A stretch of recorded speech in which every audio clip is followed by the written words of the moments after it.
Ngayon pong mga huling araw, mayroon po tayong tatlong importanteng disiplin ng ating buhay na tiyak pong susubukin at yayanigin sa mga huling araw na ito. Ang una po dito ay ang ating pananampalataya na kung saan ay titingnan po dito kung talagang tayo po ba'y mga hawakan pa rito at mananatiling malakas o ito po'y manghihina at matitinag sa mga huling araw. Pangalawa po ay ang ating pag-asa. Kung ito po ay mananatiling malakas o mawawalan po tayo ng pag-asa sa pagdating po ng mga struggles and obstacles sa ating pong mga buhay na lalaban sa ating pag-asa. Yan po ang mga napag-usapan natin sa mga nakaraang 2 linggo na nagpaalala sa atin sa mga biblical principles kung paano po tayo mananatiling faithful o tapat at hindi mawawalan ng pag-asa. Ngayon pong araw na ito, sama-sama po natin idiskubre ang ikatlong powerful discipline na tiyak na susubukin din at yayanigin ngayong mga huling araw. At alamin din po natin kung paano po ba natin ma-overcome ang lahat ng mga pagsubok na maaaring makabangga ng ikatlong powerful discipline na ito. Ako po si Pastor Rodney and welcome to our online worship service.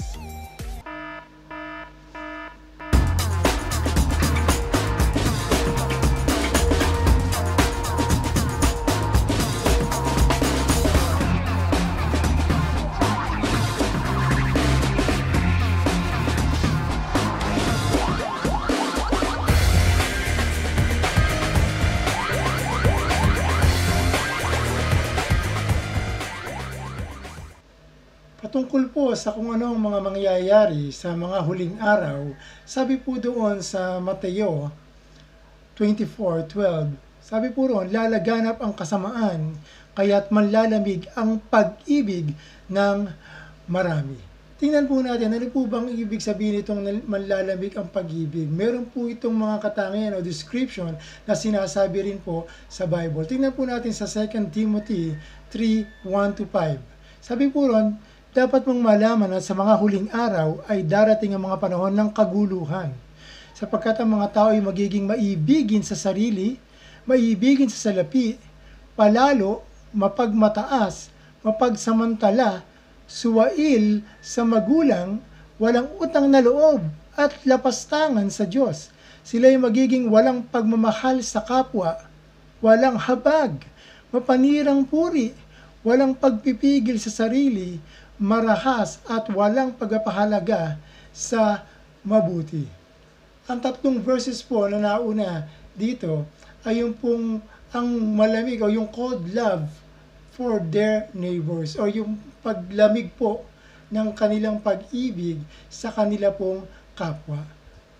Basahin naman po natin yung verses 4 and 5 yung sumunod po. Sabi po ron, sila'y magiging mga taksil, padalos-dalos, mayayabang, maibigin sa kalayawan, sa halip na maibigin sa Diyos.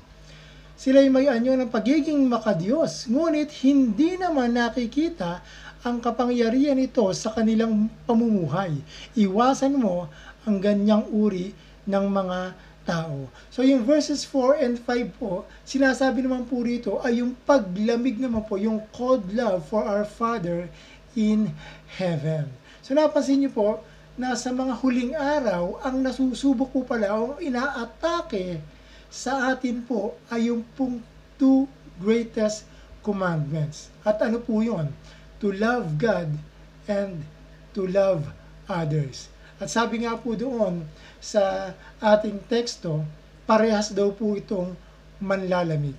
Yung ating pag-ibig sa kapwa natin at yung pag-ibig natin sa ating Ama sa langit. Kaya kailangan po natin itong tiyak na bantayan at i-evaluate po natin kung nandun na po ba tayo sa ganong estado o kalagayan na kung napapansin niyo po ba, nalalamig na po kaya ang ating pag-ibig sa ating kapwa? Nalalamig na po kaya ang ating pag-ibig sa ating Ama sa langit sapagkat nasa mga huling araw na po tayo. Kasama na rin po dyan sa kapwa natin ang ating pamilya.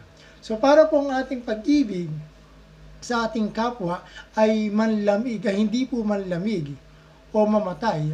Number one, kailangan po ay have an undying love for others by dying to ourselves. Kailangan po mamatay tayo sa ating mga sarili.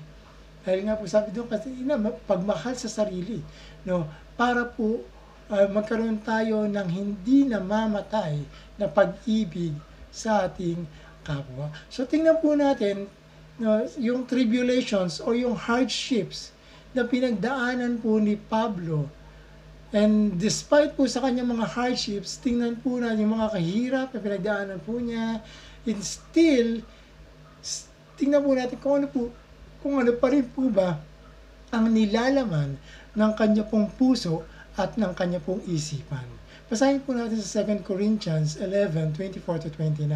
Sabi po ron sa Tagalog ay 5 beses akong tumanggap ng 39 na hagupit mula sa mga Hudyo. 3 ulit kong naranasang hagupitin ng mga Romano. At minsang pinagbabato, 3 beses kong naranasang mawasak ang barkong aking sinasakyan. At minsay buong araw at gabi akong lulutang-lutang sa dagat. Sa malimit kong paglalakbay, nalagay ako sa iba't ibang panganib.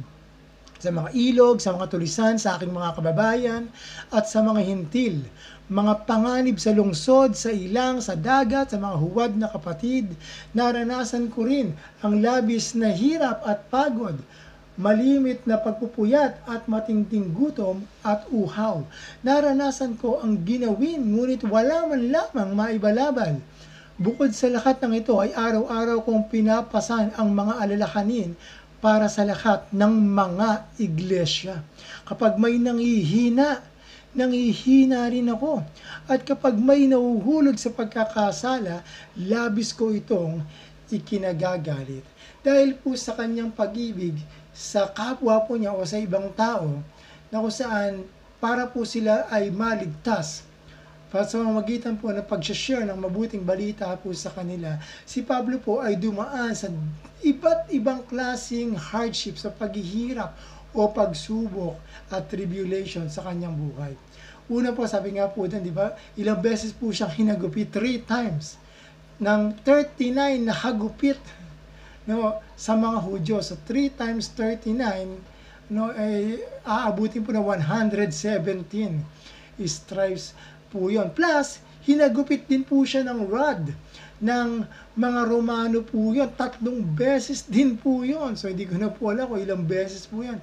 So talagang lashes po, no, at ayon daw po sa mga historians, ay marami daw po ang namatay doon lamang po sa mga hagupit ng mga Romano, na buti na lamang po na survive po niya after 170 na hagupit sa mga Hudyo, tapos nadagdagan pa ulit ng 3 paghahagupit ng mga Romano na kadalasang ikinamamatay daw po ng mga hinahagupit nito. Pero by the grace of our Father in Heaven, nakasurvive po siya doon. So, kumbaga kung huhubaran nyo po si Pablo, talagang makikita nyo po sa buong katawan niya ang marka ng sakripisyo na kanyang pinagdaanan, ang marka ng hirap na kanyang pinagdaanan. Alang-alang lamang po sa pagdadala ng mabuting balita sa mga taong hindi naman po niya kakilala. At yung iba po talagang napakalayo pa, kailangan pa po siyang sumakay ng barko. So, dumanas din po siya ng pagbabato, no? Pinagbabato po siya, stone to death, pero praise our Father in Heaven, na-survive din po niya yun. Miraculous, hindi po siya namatay. Imagine po, 3 times, 3 beses na nag-shipwreck, no? Nasira po yung kanyang barko na sinasakyan, at naranasan din po niya na maghapon, magdamag, no po, buong araw at buong gabi na siya'y palutang-lutang sa karagatan, no? At his life so many times endangered din po sa mga tulisan, no, sa mga countrymen, sa mga Gentiles, sa mga magnanakaw, at pinakamasakla po pati po sa mga nagpapanggap na mga kapatid o kapatiran. So naranasan din po niya ang sobrang pagod. No, sino ba rito yung feeling mo sobrang pagod ka na? No, sa ministry. Ito talagang naranasan na po niya yung wala siyang tulog, yung puyat, sa sobrang puyat, na hindi puyat to sa social media, no? Hindi po puyat to sa games, no?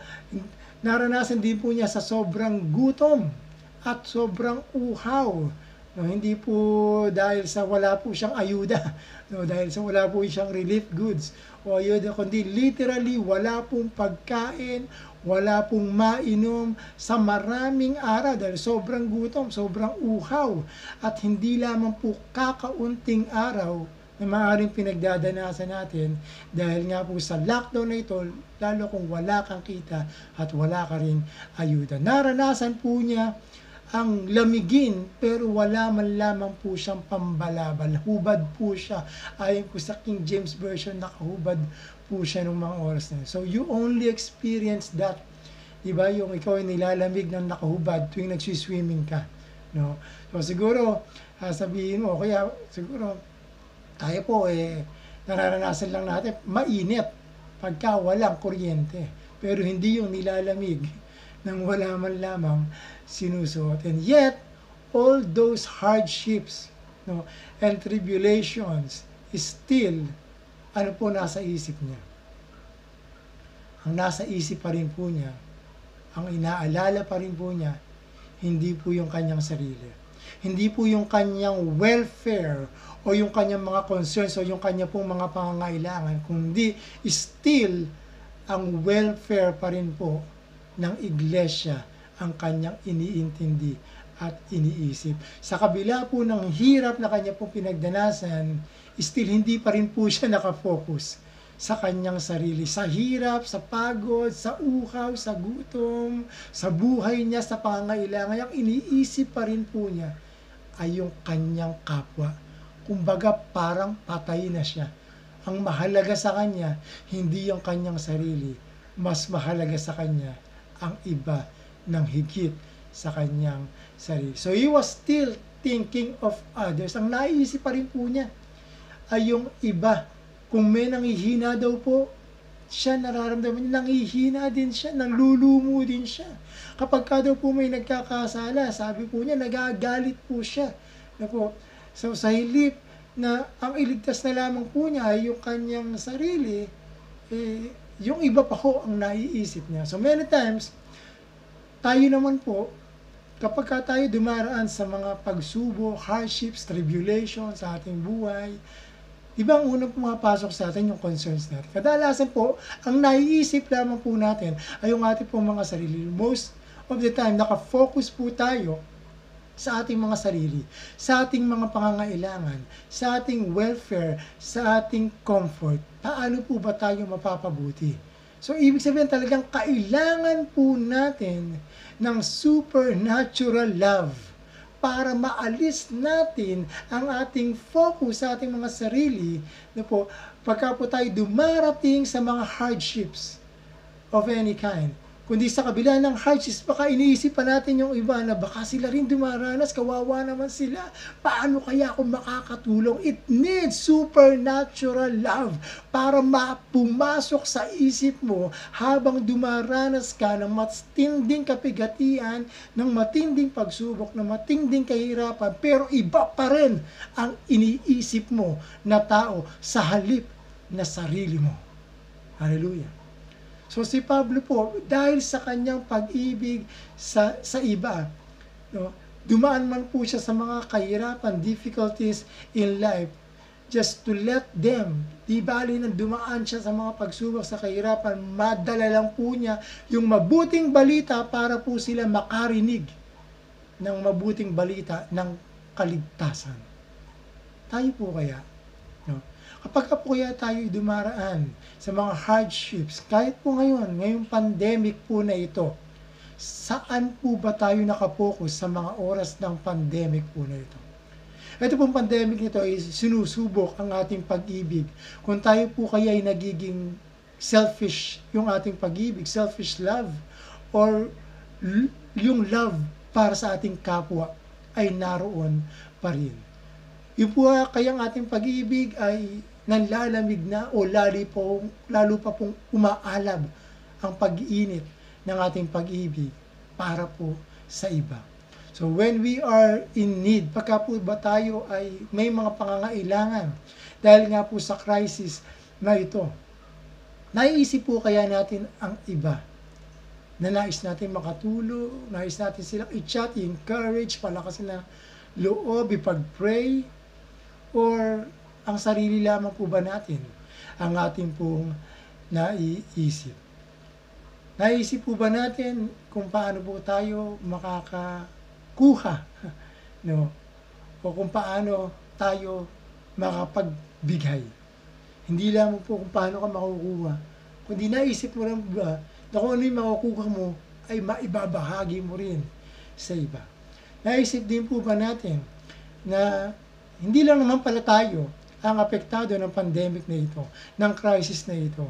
O kino-consider din po ba natin na ang iba din naman pala ay apektado at baka mas matindi pa, mas mahigpit pa ang pinagdaraanan nilang kahirapan sa krisis o pandemic na ito. Kahit po yung may mga malalaking businesses na nagsara na hindi mo alam, baka ang laki pala ng inutang nila doon na inaakala kasi nila kikita ng malaki, subalit biglang dumating ang pandemic na ito na kung saan hindi nila malaman kung saan nila kukunin ang pambayad sa inutang po nila. Naisip po ba natin yun? Sabi po sa Romans 12:9 and 10, maging tunay ang inyong pagmamahalan. Kasuklaman ninyo ang masama at pakaibigin ang mabuti. Magmahalan kayo bilang magkakapatid at pahalagahan ninyo ang iba ng higit sa pagpapahalaga nila sa inyo. So, ibig sabihin, wag mo masyadong isipin na ikaw ay masyadong mahalaga, na ikaw lang ang mahalaga. No? Tapos, di ba, meron po kayong nabasa o baka naman ikaw nagpo-post ka rin ng gano'n. Yung mahalaga pa ba ako? Yun, yung mga gano'n. No? Kaya, may paki pa ba kayo sa akin? Yung mga ganyan, yung iba, nagpo-post ng, alam ko, wala nang may paki sa akin. No? Kung saan parang pinapakita po natin na tayo po ay naghahanap ng halaga na pinapahalagahan tayo. Pero sabi po dun sa verse, yun po pala sistema po ng sanlibutan yun, kultura po ng sanlibutan yun. Pero sa atin na nasa kingdom of heaven, kingdom citizens, iba po tayo magpahalaga. Higit po tayo nagpapahalaga sa iba ng higit sa ating mga sarili. So ang kingdom culture is, I give high value to others and not only to myself. So kumbaga sinasabi po natin na I also love to see others getting saved and not just me. Kung alam mo mahalaga sa iyo ang kaligtasan, therefore mahalaga rin sa iyo na malaman din ng iba kung paano ka ba naligtas. Upang sa ganon sila rin ay maligtas sapagkat mahalaga rin para sa iyo ang kanilang mga buhay. So, sino po ba rito gusto mo maging blessing ka sa mga araw na ito? Tingnan ko nga po yung mga kabayan. Walang nagtataas. Sige po, pakitaas po yung inyong mga kamay. So, whatever you have, you can give. Kung meron kang kaligtasan, hindi naman, kung ano meron ka. Kung wala kang material, di bigay mo kung ano yung meron ka. Spirituals, ang ating masyas, ang kaligtasan, yun po yung ating ibahagi sa kanila. Kung meron kang salvation, share your salvation to them. So, for our love naman po sa ating Ama sa langit ay hindi naman po manlamig. Kasi sabi po talagang manlalamig pati yung pag-ibig sa ating Diyos, sa ating Ama sa langit. At hindi rin mamatay. Ito naman po yung kailangan nating magkaroon o gawin. Number 2 ay understand His great love and forgiveness He has given us. So, kailangan po maunawaan po natin yung kanyang pag-ibig sa atin. So, sa Lucas 7:41-43, sinabi ni Jesus, may 2 taong may utang sa isang nagpapahiram ng pera. 500 salaping pilak ang inutang ng isa. At 50 salaping pilak naman ang sa ikalawa. Nang hindi sila makabayad, kapwa sila pinatawad. Ngayon, sino kaya sa kanila ang higit na magmamahal sa pinagkautangan? Sumagot si Simon, sa palagay ko po ay ang pinatawad sa mas malaking utang. Tama ang sagot mo, tugon ni Jesus. Yung Simon po ito, Simon Pariseo po ito, hindi po si Simon Pedro po ito. So ito pong pandemic na ito ay sinubok po yung ating pag-ibig sa ating pong Ama sa Langit. Na sa kabila po ng lockdown na ito, iba natigil po yung mga congregation, yung church, yung worship sa physical church, nung natira na lamang po online. So hindi na po natin alam kung mananatili pa rin po kayang tapat yung dating nakikita mo doon sa physical church. Pero ngayon wala na tayo, wala na rin mga magulang na magpapaalala sa iyo, ikaw na lang mismo na alam mo, meron tayong ganitong oras, online, ay mananatili ka pa rin po kayang tapat sa paglilingkod, sa pagsamba, sa pananalangin, at magpapatuloy ka pa rin ba sa pagkatawag sa iyo, sa purpose mo upang magamit ang buhay mo, pinagkaloob sa iyo, ang talent mo, ang gift mo, para maging blessing sa iba. So, meron po ba rito, huminto ka na? Dahil huminto na rin yung physical church. Ganyan po ang mangyayari sa last days. Maaring may pumigil sa iyo na sumamba ka, pero magpapapigil ka ba kahit saan ka man naroroon? Titigil ka ba sa pagsamba o magpapatuloy sapagkat ito ang iyong relasyon at tunay na identity, sapagkat ito'y lifestyle mo na sa ating Ama sa Langit. So, but when we know, pero kapag alam po natin kung gaano kalaki ang ating pinagkakautangan sa ating Ama sa Langit, kung gaano kalaki ang pinatawad niya, gaano kalaki yung ating kasalanan na kanya pong pinatawad, mula pa po tayo'y bata pa, diyan po magdedetermine kung gaano po ba natin siya kamahal.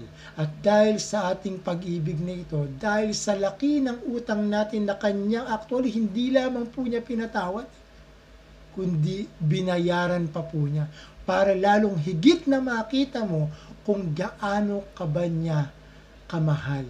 At sa gayon, hindi ka tumigil sa pasasalamat, pagpuri at pagsamba sa Kanya. Kaano ba kalaki ang pagkakautang mo o kasalanan mo sa ating Ama na hindi lang niya basta pinatawad, kundi binayaran pa ng Kanyang kaisa-isang anak sa magitan ng Kanyang buhay na inialay at sinakripisyo alang-alang sa kabayaran ng utang at kasalanan mo. Actually,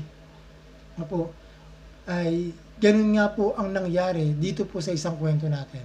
Yung pong si Mary na yung nagbuhos po, kung gaano po kalaki yung kapatawaran na kanyang tinanggap sa ating Mesyas. Sabi po doon sa Lucas 7:44, nilingon niya ang babae, ito po yung pagpapatuloy doon sa verse natin, nilingon niya ang babae at sinabi kay Simon, nakikita mo ba ang babaeng ito? Pumasok ako sa iyong bahay at hindi mo man lamang ako binigyan ng tubig para sa aking mga paa. Ngunit hinugasan niya ng luha ang aking mga paa at pinunasan ang mga ito ng sarili niyang buhok. So ito pong si Mary na ito pong babae na ito, Nakita niyo po kung gaano niya kamahal ang ating Mesyas. Pagpasok po niya, she was willing to offer her whole life and everything na meron po siya. Kung ano po yung meron siya, yun po yung ginagamit niya na pagsamba at paglilingkod sa ating pong Mesyas. Yung luha po, wala po siyang tubig, pero itong si Simon na Pariseo, may tubig sa kanyang bahay, pero hindi po niya inugasan yung kanyang paa. Subalit itong babae na ito, dahil hindi siya taga roon, yung kanyang sariling luha, ang ginamit po niya para mahugasan ang paa ng ating Mesyas. Wala po siyang dalang basahan, pero ito pong si Simon Pariseo na tagapagturo ng kautusan, na po, ay merong basahan sa kanilang tahanan na sana napunasan man lamang niya ang paa ng ating Mesyas. Subalit etong babae na ito na sinasabi nilang makasalanan, ito po, marumi, ay ginamit ang kanyang sariling buhok para mapunasan ang paa ng ating Mesyas. Kung ano po meron siya, kung anong nasa kanya, na binigay sa kanya ng ating Ama, yun din ang ginagamit niya na pagsamba at paglingkod sa ating Mesyas. Sabi po sa verse 45, hindi mo ako hinalikan. Sabi po niya kay Simon yun. No? Ngunit siya mula na pumasok ay hindi tumigil ng kahalik sa aking mga paa. Pagpasok pa lamang po ng ating Mesyas, ipinakita na po agad nitong makasalanan na ito, nitong babae na ito na sinasabi nilang marumi at napakalaki, kung kilala lang daw po ng ating Mesyas, no, ay hindi daw po niya tatratuhin ito, hindi daw pakapaalisin daw po niya, pero hindi po, dahil sa pag-ibig nito, dahil sa alam niya kung gaano kalaki ang kanyang kasalanan, patuloy po siya mula pagpasok ng ating Mesyas, hindi po tumigil sa kakahalik sa paanan ng ating Mesaya. Verse 46, hindi mo nilagyan ng langis ang aking ulo, subalit binuhusan niya ng pabango ang aking mga paa. So ito pong babae na ito, itong Pariseo na ito, no, si Simon, pwede naman siya kumuha ng langis dun sa kanyang tahanan kung saan niya guest ang ating Mesyas. Pero hindi man lang niya ito ginawa. Samantalang itong babae na ito, nagdala pa talaga ng pabango. Higit na mas mahal po yun kaysa sa, actually, nard daw po yun, talagang mamahalin na pabango po yun, kaysa sa oil lang. Ano? Pwede naman langis lang. Mahal din naman po yung anointing oil. Pero ito po, nard na pabango, ang ginamit pa po ng babae na ito para lamang i-anoint ang ating Mesyas. Bilang pagkapakita po kung gaano po niya kamahal, sinasamba, kinikilala ang ating Mesyas na ito. Alam niyo po, ganyan din po yung nangyayari kay Pablo. Tulad din po sa babae na ito. Sabi po doon sa unang Timoteo 1, verse 15b and 16, sabi po ron, si Kristo Jesus ay dumating sa sanlibutan upang iligtas ang mga makasalanan. Sabi po ni Pablo ito, at ako ang pinakamasama sa kanila. Ngunit akong pinakamasama ay kinahabagan upang ipakita ni Kristo Jesus sa pamamagitan ko ang kanyang lubos na pagtitiyaga at upang ito'y maging halimbawa sa mga sasampalataya at bibigyan ng buhay na walang hanggan. At bilang tugon po sa ginawa pong kahabagan sa kasalanan sa isang napakasama, sabi nga po ni Pablo, siya pinakamasama, pero pinakitaan po siya ng kahabagan ng ating Mesyas. Ito po naging tugon niya sa pagkapatawad at habag na ibinigay sa kanya ng Mesyas. Gawa 20, 23b and 24. Binalaan ako ng Espiritu Santo, sabi po niya doon, no, na pagkabilanggo at kapighatian ang naghihintay sa akin sa bawat bayang dadaanan ko. Tingnan niyo po kung ano para sa kanya yun. Subalit walang halaga sa akin ang aking buhay. Magawa ko lamang ang aking tungkulin at matapos ang gawaing tinanggap ko mula sa Panginoong Jesus at pagkapahayag ng magandang balita tungkol sa kagandahang loob ng Diyos para sa tao. Nakita niyo po si Pablo, alam na po niya kung ano yung kanyang pagdadaanan. Alam niya, mabibilanggo siya. Alam din po niya, mapapatay siya. Pahihirapan siya. Sa bawat daanan na bayan na kanyang dadaanan kung saan, doon po niya dadalhin ang mabuting balita. Siguro dahil nais siyang pigilan, panghinaan ng loob ng kaaway. Pero ano po sabi niya? Sabi po niya, wala nang halaga sa akin ang aking buhay. Kunin man nila, pahirapan nila ito, mamatay ito, no, dumaan to sa tribulation ng last days o what, ano man gawin nila sa akin, di mahalaga yon sa akin. Ang mahalaga sa akin, matupad ko ang pinagagawa sa akin. May calling ako dahil sa laki ng pag-ibig na binigay niya sa akin, yun na lamang ang maisusukli ko sa Kanya. Ang maglingkod sa Kanya, tuparin ko ang pagkatawag niya sa akin. Ang misyon, yun na lamang masusukli ko. Ang maialay ko rin. Ang buhay na ipinagkaloob niya sa akin, ang buhay na iniligtas niya sa tiyak na kapahamakan at kaparusahan. Mga kapatid, kung tayo po ipinatawad ng malaki, malaki po ang pinambayad sa ating mga utang, sa ating mga kasalanan, ng ating Mesyas sa magitan po ng kanyang buhay at ng kanyang sakripisyo. Ayun po, kahit gaano kahirap ang mga pagsubok o problema na maaaring dumating sa atin, hindi po tayo hihinto sa pagpapatuloy, hindi manlalamig ang pag-ibig mo sa Kanya. Baka natutuwa ka pa dahil sa ganung paraan man lamang masuklian mo ang napakalaking pag-ibig, sakripisyo, pag-alay ng buhay na ginawa niya para lang makaligtas ka sa kaparusahan at kapahamakan. And therefore, hindi ka hihinto sa pagsamba sa Kanya, sa pagpupuri sa Kanya, sa pananalangin sa Kanya, sa pagtawag sa Kanya, sa paglilingkod sa Kanya, sa magitan ng pagtupad ng iyong calling, ng iyong mission, at ng iyong purpose sa Kanya. Kumbaga, nakipag-isa ka na sa Kanya, you are already married sa ating Mesyas. For better or for poorer, for richer or for poorer, for in health and in sickness, till death, wala na pong iwanan sa ating Mesyas na nagmamahal sa atin at nag-alay ng kanyang buhay para sa atin. Or how much, gaano po kaya natin nakikita kung gaano ba niya tayo kamahal. So magitan po ng pagbayad niya sa ating mga kasalanan, sa ating mga pagkakautang, sa ating mga masalangit. At yun, pag naunawaan po natin yon, na-realize po natin yon, at na-appreciate natin ang laki ng pag-ibig na ginawa niya para sa atin.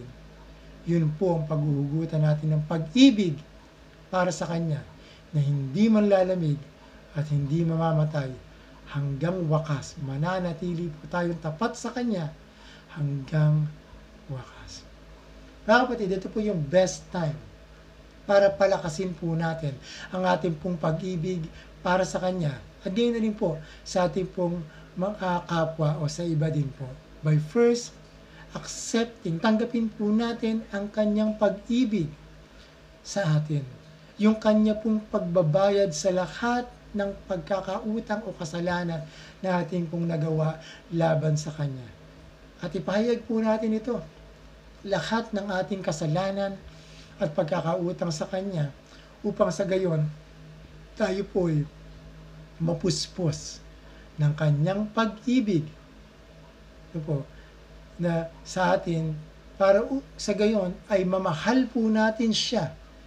Hindi ng ating pag-ibig, kundi ng pag-ibig niya na nag-uumapaw sa atin, pabalik sa Kanya, at gayon din sa kapwa natin na ating nakikita.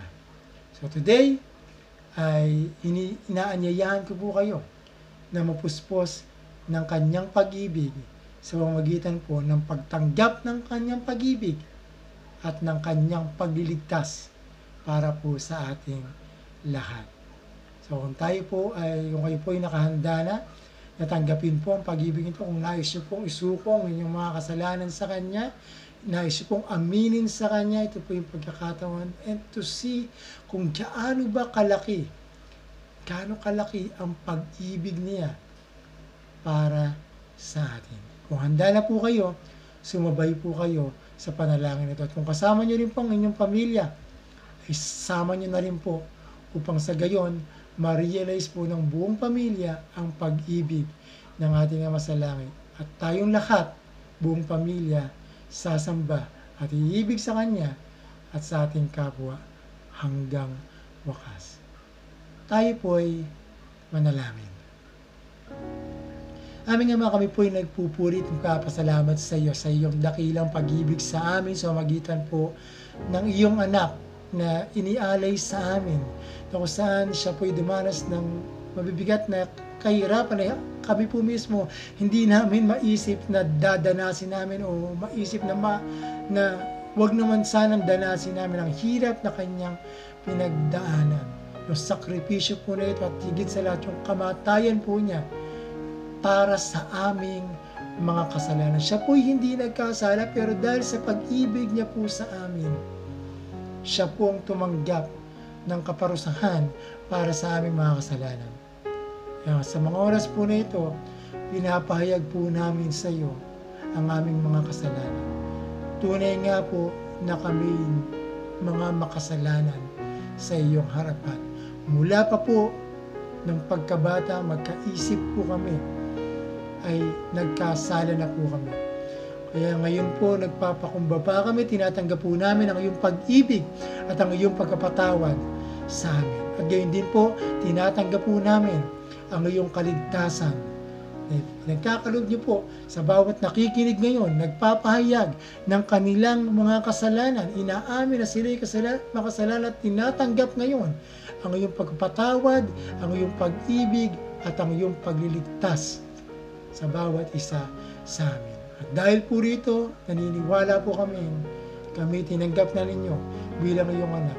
Bilang pagtanggap niyo sa amin, hinihiling po namin ang inyong banal na Espiritu na siya pong bumaba sa amin at tinatanggap po namin ang iyong Espiritu na siyang magbibigay sa amin ng bunga ng Spirit na siyang pag-ibig mo na mag-uumapaw po sa aming puso upang ibigin ka hanggang wakas.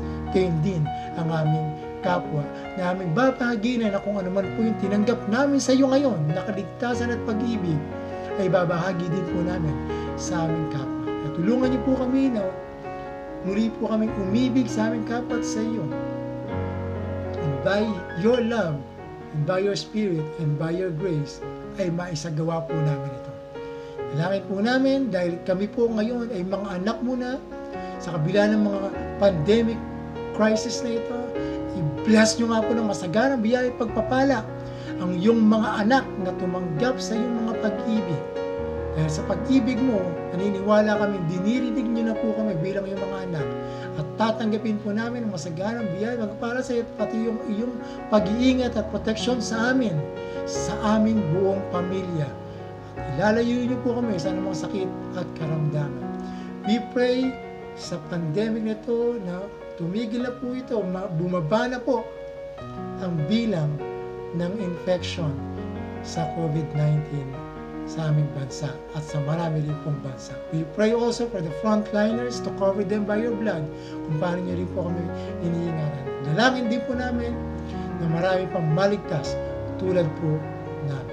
Sa iyong pinakamataas papuri, karangalan, kaluwalhatian, sa pangalan ni Yahushua Jesus. Hallelujah.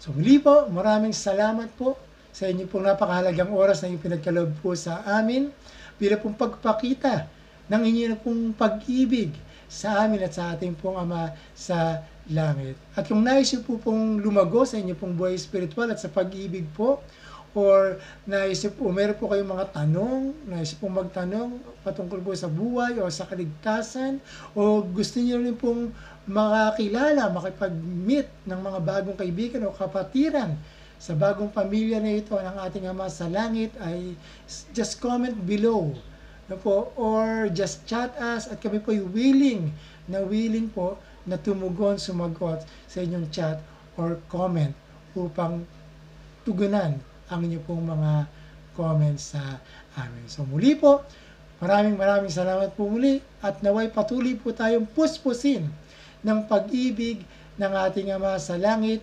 forever and ever. At hindi po pag-ibig natin sa iba at sa ating Ama sa langit magpasawalang hanggan.